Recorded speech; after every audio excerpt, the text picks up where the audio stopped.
Corona के बाद वैश्विक हालात तेजी से बदल रहे हैं।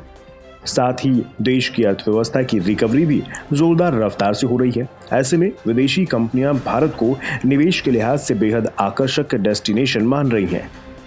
एक सर्वे के मुताबिक अमेरिका, ब्रिटेन, सिंगापुर और जापान की कंपनियां भारत को आकर्षक बाजार के तौर पर देख रही हैं। इन देशों के 1200 टॉप बिजनेस लीडर्स की राय के आधार पर यह दावा किया गया है। ये कंपनियां मैन्युफैक्चरिंग, सर्विस, एनर्जी, हेल्थ, तकनीक, financial services, real estate sector से जुड़ी हुई हैं। इन सेक्टर्स से जुड़े कारोबारियों का मानना है कि इन कंपनियों के निवेश से देश की अर्थव्यवस्था को $5 ट्रिलियन तक ले जाना आसान हो जाएगा। काफ़ी एमएनसी और ग्लोबल इन्वेस्टर्स इंडिया में आए हुए हैं। कोविड के बावजूद इंडिया की जीडीपी 11% से ज़्यादा बढ़ी है।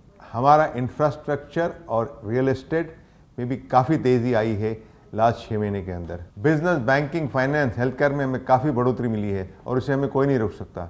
इंडिया अगले 5 सालों में 5 ट्रिलियन की इकोनॉमी होने वाली। अमेरिका, ब्रिटेन की बिजनेस कम्युनिटी चीन, ब्राजील, वियतनाम, मैक्सिको जैसे देशों के मुकाबले भारतीय इकोनॉमी की छवि को बेहतर मानती है। यही वजह है कि अमेरिका, ब्रिटेन और सिंगापुर, जापान के आधे से ज्यादा कारोबारी जल्द ही भारत में नया निवेश करेंगे या निवेश बढ़ाएंगे, जबकि नए निवेशकों में से 66% अगले 2 साल में भारत में निवेश करेंगे। इस निवेश का सबसे बड़ा फायदा नई नौकरियों के तौर पर सामने आएगा।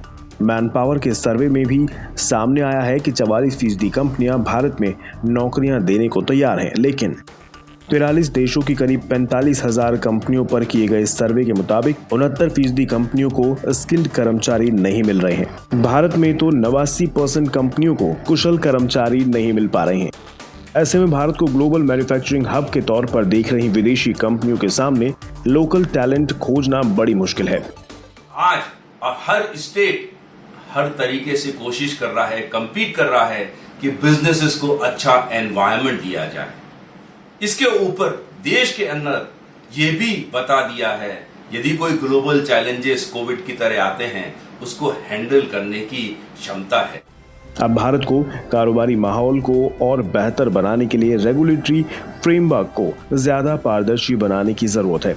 साथ ही मौजूदा इंफ्रास्ट्रक्चर भी निवेशकों को यहां लुभाने में एक बड़ी अड़चन है।